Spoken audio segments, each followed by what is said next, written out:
A local nonprofit is seeking support after someone stole HVAC units from its roof, causing damage in the process. Portland Metro Arts says the thieves were after copper and says because of the theft in December, it'll have to get all new units just 5 years after they were all installed. We are told the thieves also damaged a recently resealed roof, and as a result, it's upgraded its security measures. In a statement, it says in part, quote, "This absolutely breaks our heart.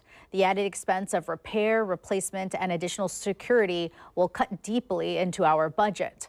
Altogether, costs will be over $140,000, and while we have insurance, we don't know how much will be covered." Portland Metro Arts is a performing arts facility with year-round classes, workshops, and shows for all ages. And it says you can help by making a donation and spreading the word about what's going on. According to PMA, it was one of 15 small businesses in the area that had HVAC systems destroyed. We reported on one of those businesses last month, and the crime was all caught on camera.